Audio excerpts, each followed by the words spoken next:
Buenos días, me da mucho gusto saludarlos. Hoy nos acompaña la candidata independiente Margarita Zavala y Eufrosina Cruz desde Oaxaca. Gracias. En este Día del Trabajo, permítanme hacer unas reflexiones y algunas propuestas. He aprendido y me formé concibiendo el trabajo como un espacio de responsabilidad social de la persona. Y claro que el trabajo dignifica, siempre en la medida que este trabajo sea honesto y útil y que su retribución sea justa y digna. El Estado debe poner las condiciones para que este trabajo se dé y para nunca esclavizar a la persona, como a mi consideración lo hace la propuesta de López Obrador cuando regala dinero a los ninis, como también lo puede hacer la renta básica universal, hoy incluso rechazada ya en los países en los que inició, como prueba piloto, como se propone en el frente que encabeza Ricardo Anaya. Este tipo de cosas solo generan un clientelismo puro. ¿Se imaginan un referéndum después de que entregara el dinero a los ninis, un referéndum para ver si se queda o no López Obrador? Es absolutamente un clientelismo. El trabajo dignifica y el Estado tiene que poner las condiciones para que haya trabajo y para que ese trabajo sea digno. Por eso es tan importante regular la economía. Por eso hay que facilitar el ingreso al mercado formal, reduciendo al mínimo o eliminando la cuota obrero patronal. Por eso el salario mínimo sí debe incrementarse. Por eso hemos propuesto desde septiembre, desde hace mucho tiempo, que eliminar el impuesto sobre la renta a quienes reciben un ingreso menor a 15,000 pesos. Para las mujeres, ofrecemos desde luego sanción efectiva a quien discrimine entregando un sueldo menor a las mujeres por trabajo igual. Ya es momento de poner alto a la discriminación contra las mujeres en relación con todo, pero especialmente con el ingreso, con el salario. Proponemos también el acceso universal y las prestaciones básicas de las trabajadoras del hogar. La facilidad, además, para ingresar al mercado formal del trabajo. La mayor flexibilidad en los horarios de trabajo y el fortalecimiento del programa de estancias infantiles. Para los jóvenes, traigo aquí 4 propuestas o 3 y una declaración adicional. Desde luego tenemos que hacer un mayor esfuerzo para integrar a los jóvenes al mercado formal, a fin de que vayan acumulando derechos desde que empiezan a trabajar, que siempre es desde muy temprana edad. Fomentar además la cultura del emprendimiento, acompañados de un sistema financiero fuerte y unas facilidades para la formalidad y el registro de los empleos que se generan. Prohibir desde luego y sancionar la discriminación contra los jóvenes, a través del salario, incluso también a través del trabajo. Y adicionalmente, una vez más, rechazar el trabajo infantil. Los niños deben jugar, deben aprender, deben conocer, pueden desde luego ayudar, pero no deben trabajar, y rechazo el trabajo infantil. Pero nosotros queremos un México que tenga más clase media, pero al mismo tiempo necesitamos que el Estado intervenga para que dé los incentivos fiscales, para que los empleadores puedan contratar a personas con discapacidad. Un incentivo mayor para que se contrate a adultos mayores y desde luego una integración mayor de las comunidades indígenas, para que se incluyan en el mercado formal de trabajo, para que también puedan generar generar sus propios empleos. Siempre, desde luego, los contratos con respeto a los usos y costumbres. Finalmente, la responsabilidad del Estado en materia laboral también está a través de la educación, que es poner las condiciones educativas para preparar especialmente a los jóvenes, por supuesto, al mercado laboral, a la vocación regional, a través de la innovación y la tecnología y universidades y técnicas y educación superior técnica de excelencias. También es importante de preparar a México en esta transición laboral, que es la automatización de los trabajos. Sabemos muy bien que la innovación y la tecnología, lo que ha sido la industria, que es lo que llaman la Revolución 4.0, precisamente hoy que se celebra un Día del Trabajo en razón de la transición que se está viviendo en la época industrial, pues ahora nuestro México tiene que plantearse en los modelos de transición que está viviendo el mundo. Y por otra parte, los sindicatos deben ser libres en su afiliación, libres en su organización, libres en su decisión y respetuosa de los que integran el sindicato, respetuosa de su libertad y de su dignidad. Los líderes sindicales deben saber que no pueden ni deben abusar, como en México se ha hecho muchas veces, en el que el abuso de los líderes sobre los sindicalizados o sobre los integrantes de su propio sindicato. El abuso del poder lo tenemos que castigar, igualmente evitar la discriminación y la corrupción en los sindicatos. Es también deber del Estado proteger la libertad, la dignidad de las personas, incluyendo también en los sindicatos. Quiero un México donde los jóvenes puedan estudiar y salir adelante, donde nadie se quede atrás, donde los jóvenes no enfrenten la falta de trabajo ni las mamás ni los papás, donde el pequeño negocio familiar pueda crear y generar empleos, donde los jóvenes puedan generar sus empleos y el de los demás. Con esta visión en mente quiero presentar a ustedes a mi asesora en políticas de desarrollo social y combate a la pobreza y a la desigualdad. Su nombre es Eufrosina Cruz, una de las más destacadas mujeres líderes en defensa de los derechos humanos de las mujeres y de los indígenas, conocida desde luego por su fuerza para reformar con su vida, con su actitud y con la propia iniciativa de ley, la Constitución a fin de que las mujeres indígenas tuvieran los mismos derechos.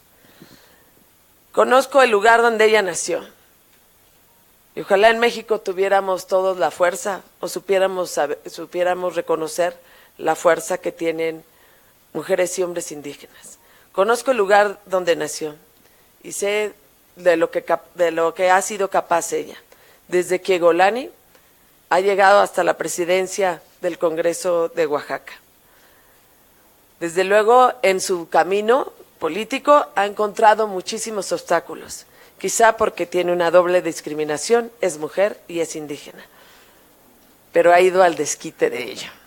Es una mujer totalmente empoderada, admirada por muchos mexicanos y mexicanas y también en el orden internacional. Ella me concede el honor de estar encargada de asesorarme en el proyecto de la lucha contra la desigualdad para un desarrollo equitativamente distribuido, que iguale las condiciones de todos los mexicanos. Muchísimas gracias, Eufrosina, y te cedo la palabra.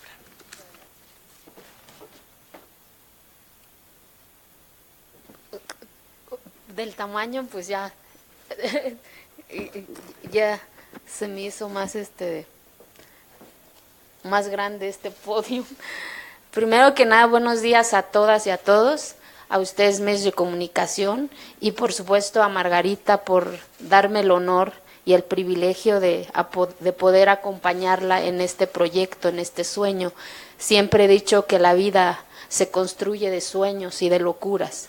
Y este proyecto está lleno de eso, de sueños y de locuras para poder consolidar esta brecha de desigualdad que hoy existe en México. Para mí es el más grande reto y honor, Margarita, de mi vida. Creo hoy estar al frente de este proyecto y estoy segura que muchos hombres nos acompañarán. Y hoy invito a todas las mujeres y hombres que me ayuden también a asesorar y a construir este proyecto. Gracias otra vez, Margarita.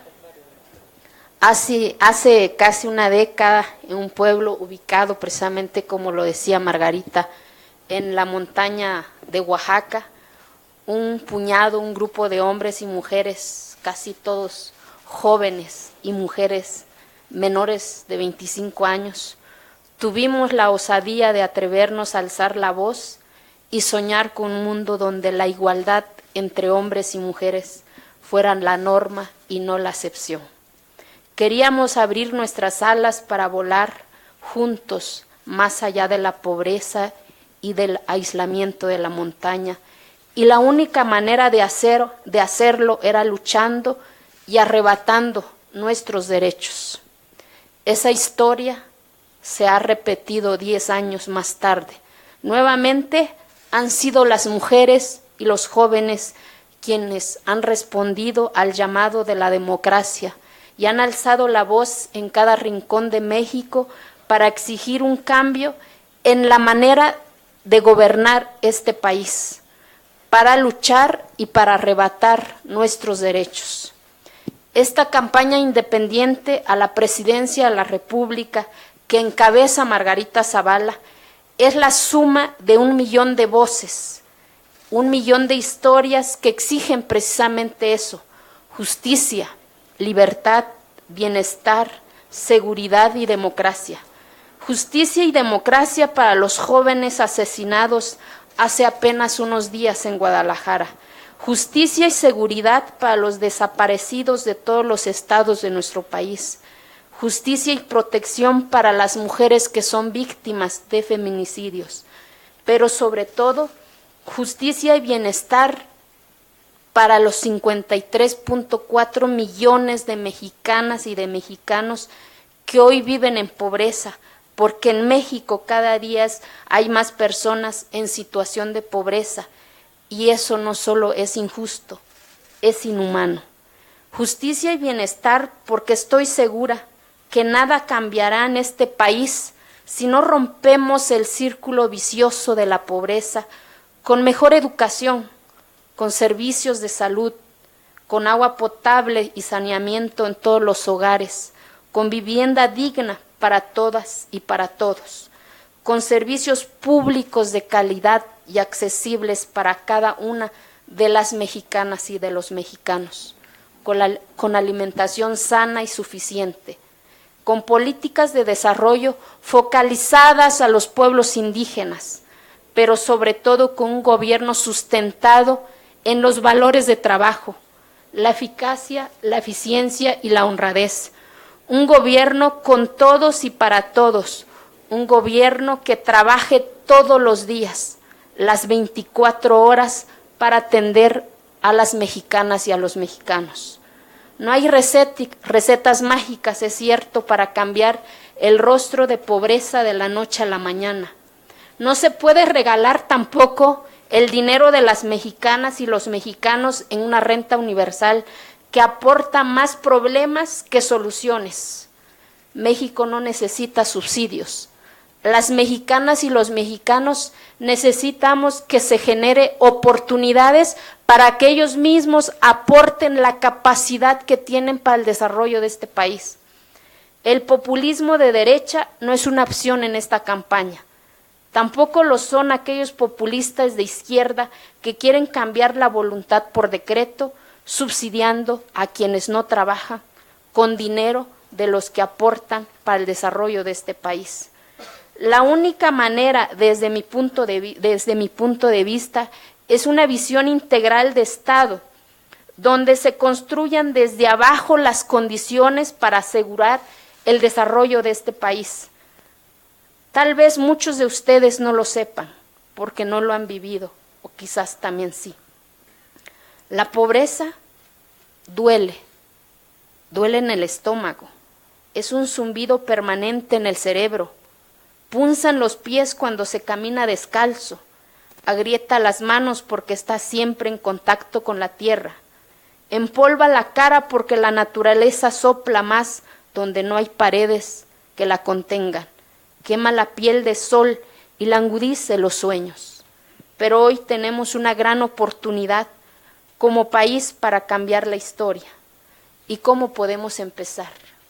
Yo hice 3 visiones. Escuchar primero a todas esas mexicanas, esos 53.4 millones en situación de pobreza, porque luego las políticas públicas se hacen desde un escritorio. No, hay que ir ahí, en donde se duele, en donde se descalza con la tierra. Y de los más de 15 millones de indígenas que habitamos en todo el territorio nacional y que nunca hemos sido incluidos ni escuchados en nuestro propio país, Hoy de lo que se trata es de hacer las cosas de otra forma, de gobernar de abajo hacia arriba, de recuperar algunos de los valores que heredamos de nuestros ancestros y que pueden servir para complementar el trabajo que realizará el gobierno de Margarita.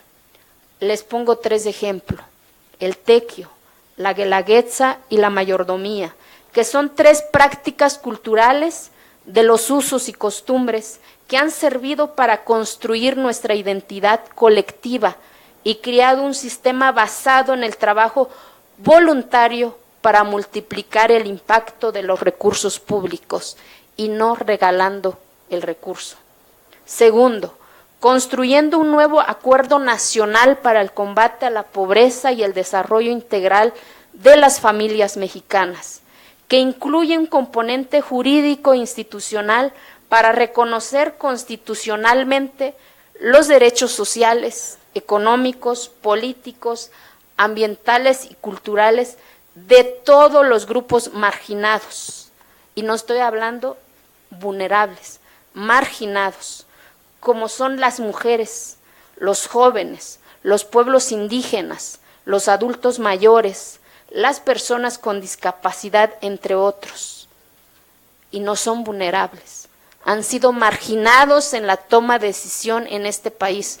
Por eso, en el rubro que Margarita manejará, son marginados, no vulnerables, porque no les falta nada, solamente se les ha generado una marginación en la toma de decisión.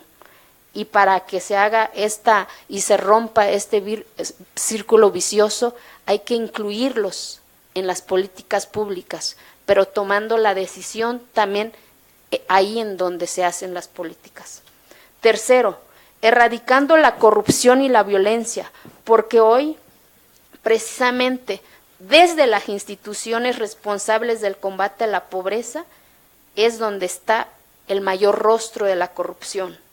Es un hecho también que para cambiar este rostro de pobreza y dolor, es necesario precisamente limpiar la casa, garantizar una vida libre de violencia a las mujeres y a los jóvenes, a fin de proteger su integridad, su salud, sus bienes y su vida.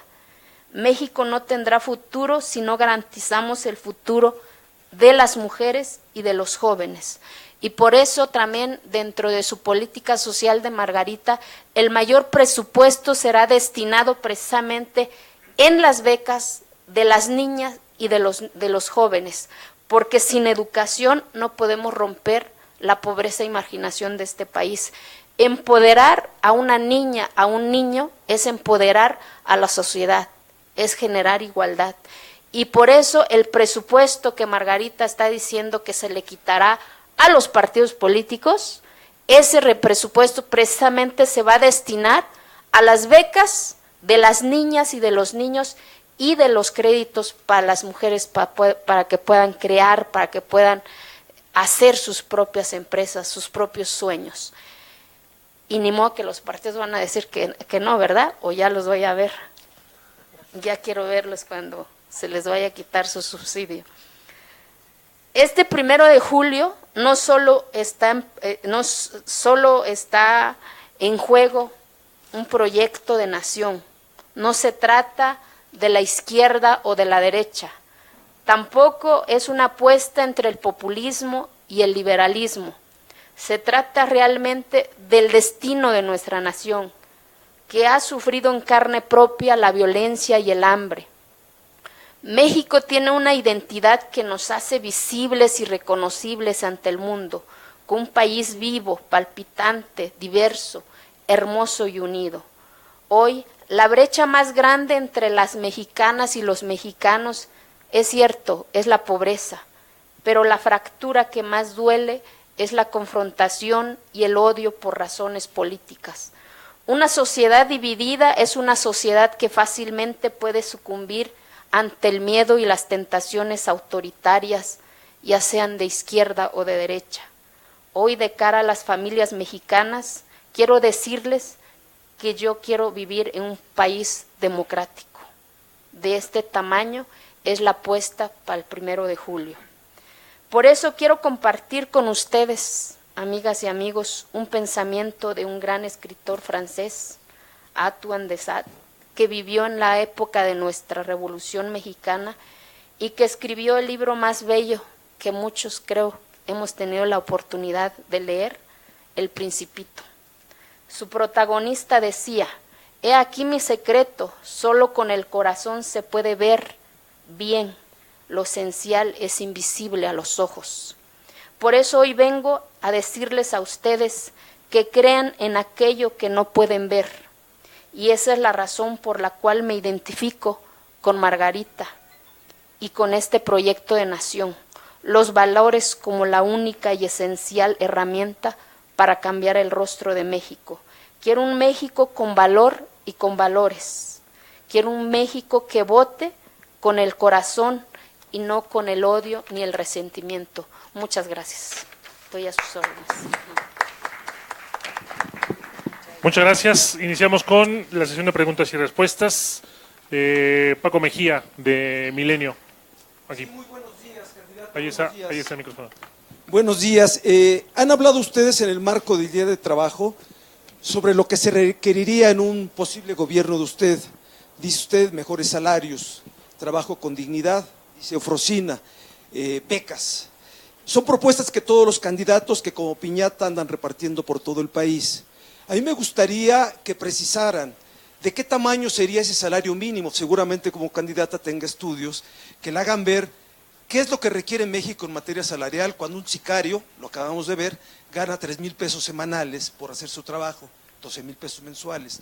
¿De qué tamaño sería la beca? ¿De qué tamaño sería ese salario digno que usted propone en este México donde ya no sabemos, seguramente ustedes lo saben, qué es lo que requiere para salir y salvar sus heridas? Sí.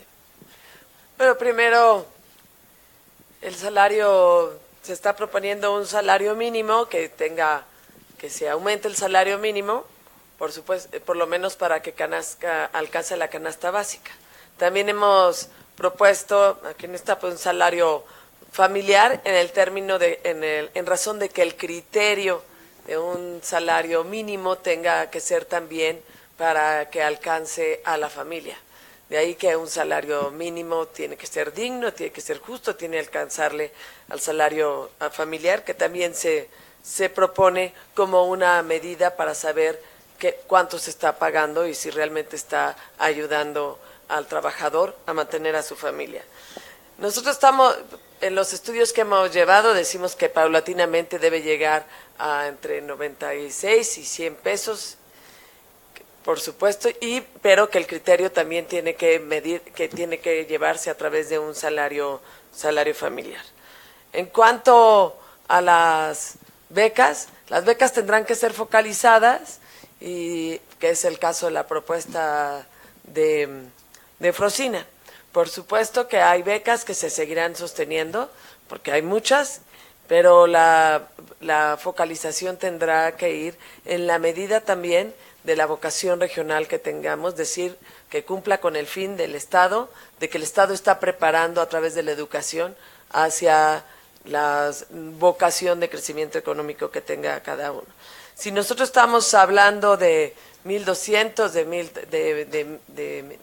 de 800 a 1,200 pesos, puede ser sin duda alguna una beca que pueda ayudar, pero no dependerá sino por regiones. De ahí que las zonas económicas especiales también nos ayuden a generar ese tipo de becas para saber qué es lo que se necesita en cada región. Por supuesto que algunas becas, como el lado de la frontera, tendrá que ser en muchos casos mayores, ¿no? De un lado y del otro.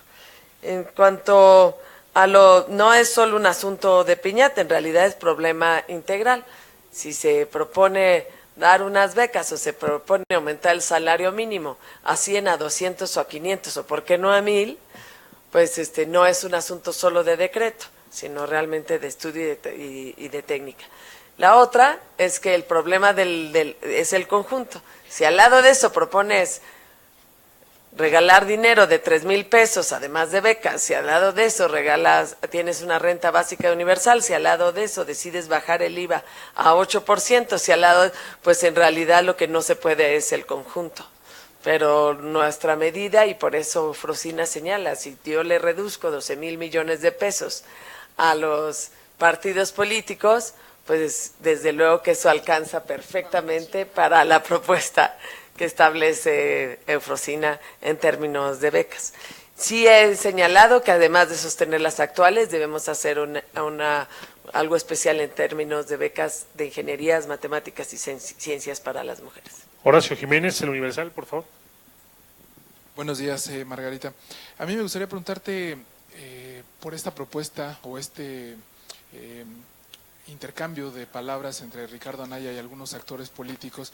Ricardo Anaya, ¿tú consideras que está desesperado, por eso está pidiendo el voto útil a los demás candidatos en pos de no alcanzar a Andrés Manuel López Obrador como candidato a la presidencia? Y también quisiera preguntarle a Eufrosina, ¿sigue siendo panista? ¿Ya no eres panista? Y si en caso de seguir siendo, ¿no temes que te expulsen por estar apoyando a Margarita Zavala? Gracias. Pásale acá. Primero contesto y ya después se las dejo. Bueno, primero que nada, miren, yo llegué por el PAN porque creo en la democracia. Cuando me tocó ser diputada federal, muchos de ustedes me acompañaron, me tocó el tema del Pacto por México, yo voté como yo quise, la mayoría de las reformas estructurales la voté en contra, y lo sabe Margarita, la única que voté a favor fue la educativa. Y cuando ya no encuentras eso en una institución y lo ves en una persona sin partido hoy, pues la congruencia y lo que me ha distinguido es eso, la lealtad, la libertad. Y hoy, por conciencia, por libertad, estoy acompañando a Margarita. Pero además, ese es el problema de los que dirigen los partidos. Los partidos se crearon precisamente para ser la herramienta para cambiar y transformar muchas de las cosas que le duelen a la ciudadanía. Una de las cosas que hoy el PAN me ayudó como partido era cambiar una reforma a la Constitución de mi país, ¿sale? Entonces, cuando ya se pierde esa herramienta, pues encuentras esa opción en una ciudadana, pues tu libertad es acompañar a esa ciudadana. Y si eso significa que te van a expulsar, pues adelante, estoy libre, estoy puesta y libre. No. ¿Por qué? Porque no te obliga, no te obliga a renunciar por apoyar a una ciudadana. Entonces, ¿por qué? Porque creo en la libertad y en la democracia. Muchas gracias. Muchas gracias, Eufrosina. Sí, además el PAN está en condiciones de excepción ahorita. Completita. También Ricardo ha tenido que apoyar a candidatos de otros partidos, se les sigue en el supuesto. Entonces, aquí es distinto, ¿no? Y luego, ¿cuál era? A ver, lo voy a decir, pues honestamente y con toda objetividad, he visto muchas elecciones, él está en su papel. Solo que a mí no me lo ha pedido y el destinatario no deben ser los candidatos, en todo caso los ciudadanos. Yo he luchado por la democracia de mi país desde hace mucho tiempo, desde que López Obrador estaba en el PRI. Y nunca he pedido un voto útil. Sé que existe, pero nunca he pedido un voto útil. Siempre he pedido un voto de conciencia, un voto razonado. Sé que existe el voto útil. Ya cerca de las elecciones es decisión desde luego de los ciudadanos, pero yo nunca lo he pedido. Lo estaba pidiendo él, está en todo su derecho de pedirlo. ¿Pero tú no consideras que está desesperado? No, yo creo que está pidiéndolo nada más, pero vaya, las faltan 2 meses, nada más llevamos 1/3. Entonces, digamos que yo creo que es momento de propuestas, de contrastes, de que por primera vez los candidatos estuvimos al mismo tiempo y quedó claro cuáles eran los candidatos. Los ciudadanos empiezan a tener mucho más foco en lo que va diciendo cada candidato y es momento de ello, pero está en todo su derecho. Elizabeth Mavil, Televisa. Candidata, buenos días. Preguntarle, se habla ya de un gran frente antiobrador. Incluso se habla también de que Anaya está buscando reuniones con el presidente Peña para que Yamit se sume a su proyecto. ¿Margarita se podría sumar a este gran frente antiobrador o se va a mantener sola hasta el 1 de julio? Y también se dice que hay ya presión de empresarios para que se sume a este frente contra Obrador? Gracias. En las campañas se dicen muchas cosas, por supuesto, y se sueñan otras tantas. Pero yo estoy convencida que en estos días lo que se necesita es hacer los contrastes. Todos saben mis enormes diferencias que tengo con López Obrador en todos los sentidos. En temas de seguridad han sido clarísimos. Para mí la amnistía es una cobardía. En temas, yo no criminalizo la pobreza, él sí. Yo, en términos educativos, estoy a favor de una educación de calidad, a favor de la reforma educativa, y también creo que tenemos que pasar incluso a la segunda parte, que es el estudiante y el sistema educativo. Yo, en términos económicos, yo estoy por la libertad de la economía, por una economía de libre mercado, obviamente con el Estado interviniendo para corregir los errores que el propio mercado ocasiona, es decir, una economía del bien común, y un respeto a la propiedad privada, en donde también nos distinguimos enormemente. Yo en la economía propongo el respeto a la propiedad privada, a los derechos de las personas. Ahí también hay una enorme distancia. Yo veo en el caso, como lo explicaba la propia Eufrosina, como el trabajar desde, como ella dice, desde abajo desde el Estado desde abajo para lograr, no la para lograr el desarrollo y hacer que la pobreza termine en una clase media y que permita vivir sin que duela la pobreza, sino que más bien no exista ella. Y en eso también tenemos distinciones. Y también hasta en la actitud. A quienes piensan distinto, yo de todos modos les veo cualidades. A quienes piensan distinto, sé que son importantes para el país. El desprecio con el que actuó en el día del debate. Lo que significa que en una universidad frente a jóvenes, cuando ya varios habíamos dado cualidades a él y a cada uno de ellos, y que no pudiera ni tuviera la generosidad elemental en términos humanos de hablar de una de las cualidades de los otros candidatos, a mí me lo dibuja tal cual. Es el desprecio al otro por pensar diferente. Son muchas cosas, no necesito ningún frente para hablar de las contrastes. No, yo estoy convencida que los que deciden son los ciudadanos, y que por supuesto son tiempos de contrastes y tiempos de reflexión por parte de los ciudadanos.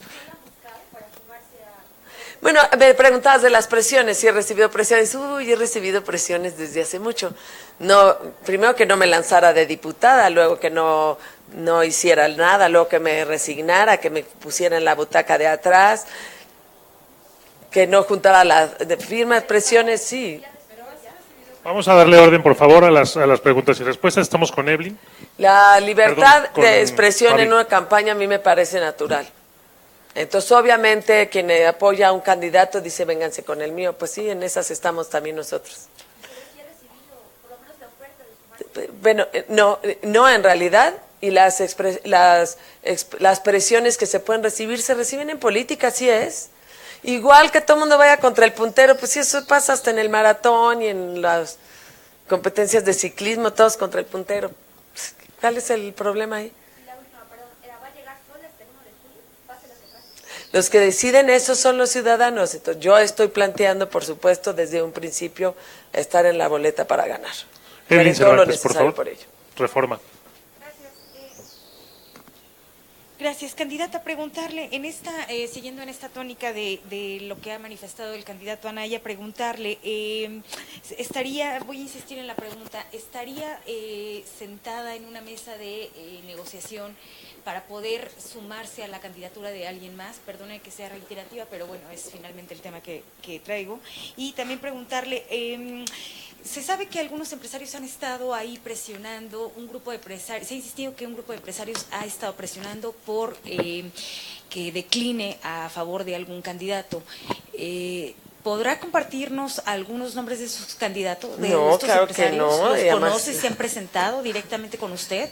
A ver, conmigo todo el mundo puede dar su opinión, será respetado en su libertad, por supuesto, de expresión, y vaya, de presiones las he recibido desde muchos años. En la política, si algo tiene, son presiones. Así es que nada que me extraña. Sí, quiero decirles que es un momento electoral, desde luego importante, decisivo en este momento, y yo estoy planteando que no cree que López Obrador sea el camino correcto. Estoy proponiendo que se una a esta alternativa que tiene alma, que tiene convicción, y por supuesto, pues cada quien está haciendo su trabajo. El nuestro y mis simpatizantes son los que todo nuestro equipo, estamos haciendo el nuestro, y por eso yo estoy aquí con Eufrosina hablando de propuestas muy distintas a los que traen los otros, que es el momento que estamos viviendo y que yo estoy respondiendo a la altura de los momentos que estamos viviendo. ¿Estaría abierta en términos de negociación en la última fase de la campaña para sentarse a negociar con los otros candidatos para con tal que no gane? Pues el con tal que, no, yo no exijo para la presidencia de la República un no, sino siempre un sí. Y por eso siempre he hablado de propuestas y de agendas. Yo no traigo Dios contra nadie, tengo profundas diferencias y sé que esas diferencias marcarán el futuro del país. Armando Gama, de Canal 11. Candidata, retomando sus palabras de hace unos instantes, el que no crea en la propuesta de López Obrador, pues que se una a su propuesta, ¿esto también incluye a los demás? Puede ser, digamos, pero es decisión también de ellos y decisión de los propios ciudadanos. Y me vas a decir si a la inversa también sería. Pues es parte de la política. La verdad es que faltan 60 días y yo quiero concentrarme en ese contraste, y en la medida que yo tenga ciudadanos conmigo, en esa medida yo también estaré fuerte para proponer cada una de mis propuestas, que estas sean realizables y por supuesto ganar la presidencia de la República. Y hablaba también hace rato de los líderes sindicales que pues tendrían que pues terminar con esos abusos de poder. ¿Qué plantearía en concreto para justamente terminar con esas Pues por un actividades? lado, establecer primero, pues el tema de impunidad es fundamental. Que uno de los procesos, desde luego, que se tienen que revisar, pues este reclamo del sindicato minero a su propio líder sindical, a Napoleón Gómez Urrutia, hoy a punto de entrar al fuero del Senado de la República por el lugar en el que está cobijado. Y la verdad es que ni siquiera prejuzgo, lo único que digo es que lo que estoy diciendo es que los partidos políticos, la política del país no tiene que ser cobijo de nada o un fuero, un blindaje especial para quienes abusan del poder. Y sin duda alguna ha habido abusos de líderes sindicales, como lo ha habido de líderes políticos, como lo ha habido de muchas cosas. La impunidad ha jugado en contra de todos y obviamente a favor de varios que deberían estar en justicia. De Azteca, Nareli Palomares, por favor. Hola, buenos días, candidata. Preguntarle entonces, nada más para que quede muy claro sobre esto que le cuestionaba a mi compañero de Canal 11. Puede ser, pero es decisión de ellos, ¿puede ser que usted los invite a sumarse al resto de los candidatos? Sí, ¿Cómo? por supuesto que yo pido, no es un asunto de cúpulas, vengo saliendo de esas precisamente, sino en realidad yo lo que estoy solicitando es a los propios ciudadanos. Y claro que cada candidato puede decidir también, pero mi propuesta siempre va a ser hacia los ciudadanos, hacia ellos me dirijo, hacia ellos únicamente me dirijo. Pero si alguno de los candidatos decide sumarse con usted. No, pues sí, claro, pero bueno, más bien creo que lo importante es los ciudadanos. Luego uno cree que trae un paquete y no es verdad. Es ese sentido patrimonialista de creer que si un candidato pudiera declinar a favor de uno, se trajera sus votos. No es cierto. Esos posibles votos son ciudadanos, son personas humanas, deciden, reflexionan y, por supuesto, si como en el caso de lo que ha pasado con mí, de que los que se han ido con él, pues habla de ellos nada más, de un voto, no más. Muchas gracias. Y por otro lado, pedirle si nos pudiera englobar usted estos 3 ejes que Eufrosina les llamó les puso un calificativo, pudiera englobarnos de alguna manera cuál será la política en esta materia que están presentando el día de hoy. Bueno, es una política de desarrollo social integrado también en el tema económico, vista desde ese punto de vista, vista con esa perspectiva, tanto económica como social. Es obviamente de inclusión, de intervención, también de presupuesto, pero sí quiero que mencionen los 3 puntos que para mí han sido fundamentales, incluyendo la del Acuerdo Nacional, que es tu segundo punto.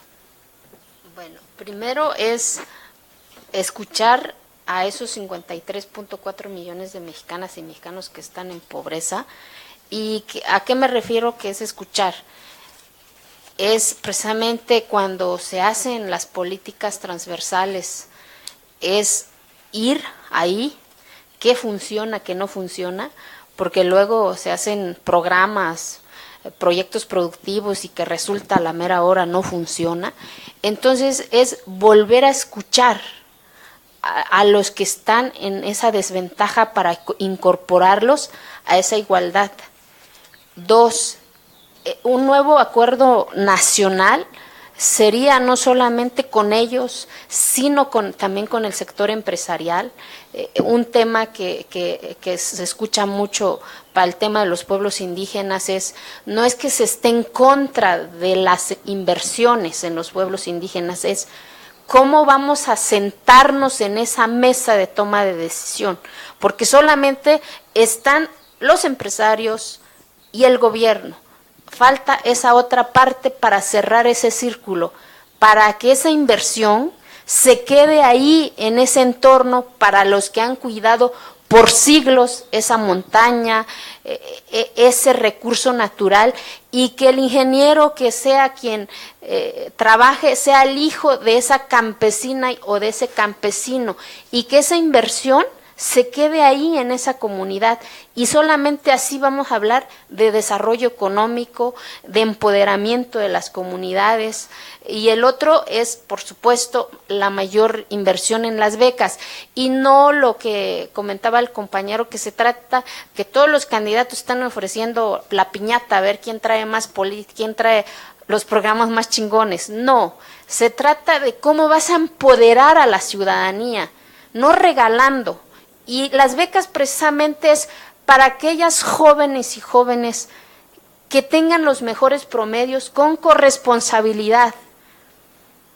¿Y a qué me refiero con corresponsabilidad? A ver, si tienes 9, 8, entonces ¿cuál es el compromiso tú, joven, para tu comunidad? Bueno, vas a dar un año de servicio, como es el sistema de CONAFE. Y lo digo con testimonio propio. Para que yo pudiera estudiar mi carrera universitaria, tuve que ir a dar mi año de servicio a una comunidad. A cambio, me dieron 3 años de beca. Pues ese tipo de programas y proyectos es donde vamos a inyectar más recursos para detonar la capacidad de esa joven o de ese joven. Y los jóvenes indígenas volver nuevamente al centro de la política social de este país, los pueblos y comunidades indígenas. No es posible que la administración pasada se traía casi 12,000 millones de pesos en presupuesto, hoy solamente se tenga 6,000 millones de pesos. Pues ese es devolver el recurso a los pueblos indígenas en programas de desarrollo, en cómo detonar su infraestructura en camino, porque no nada más es dar dinero, es cómo sacar ese producto que hacen en sus comunidades, que producen en sus comunidades, cómo detonar el campo. No nada más es dar 2 bultos de fertilizante, no, cómo ese campesino que siembra su ajo, su cebolla, produzcan toneladas, pues inyectando recursos en tecnología a esos campesinos. A eso me refiero cuando estoy diciendo es volver a escuchar a los que hacen las cosas e incorporarlos al desarrollo económico, porque sin economía no podemos hablar de combate a la pobreza. Entonces son esos 3 ejes sobre la cual se está construyendo esto. Gracias. Muchas gracias, Georgina.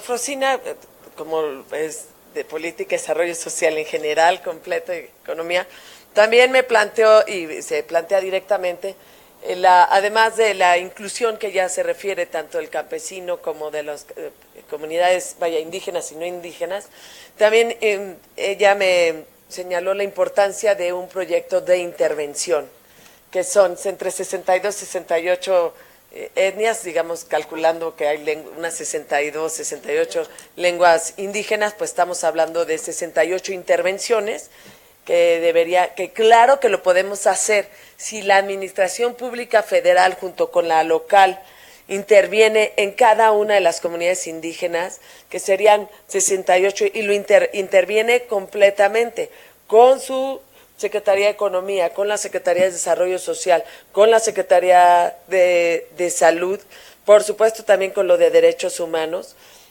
y con lo de Seguridad. Perfectamente es un trabajo que se hace, como ella lo dice, escuchando en un acuerdo nacional y dando prioridad a los jóvenes. Esa intervención directa en las comunidades perfectamente se puede hacer para que el artículo 2 constitucional pues realmente sea algo ya no solo realizable, sino totalmente alcanzable. Que estoy segura que lo podemos lograr, sí. Muchas gracias. Última pregunta, Georgina Saldierna, por favor, de la jornada. Sí, Margarita, mira, nada más para precisar. Tú estás comentando que has recibido presiones desde hace mucho tiempo. Nada más para precisar, ¿has recibido presiones de los empresarios para que declines en tu candidatura? La verdad, para que decline, no. ¿Cuáles? Pero no las presiones son de ciudadanos comunes y corrientes, independientemente si son o no empresarios, que también están en uso de su derecho de libertad de expresión y de opinar.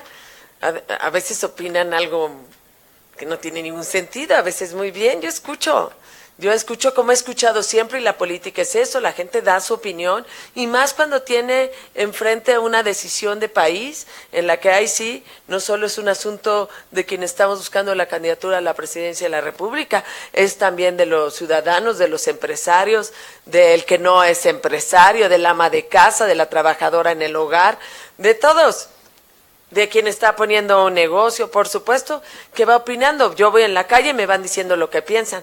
Normalmente me echan porras, por supuesto, pero quien me da su opinión, pues yo la recibo como tal. Si en política te va a dar miedo las presiones, ya estuvo bueno, ¿no? Bueno, ¿y qué has contestado a estas? Doy mi opinión como la doy precisamente con ustedes. Es momento de hacer los contrastes, de hacer las propuestas, es decisión de los ciudadanos. Yo nunca he pedido voto útil, sé que existe, pero nunca he pedido un voto útil, siempre he pedido un voto de conciencia. Así fui formada. Que hacer lo correcto no significa siempre hacer lo que hace la mayoría. Muchas gracias, agradecemos mucho su presencia a esta conferencia de prensa.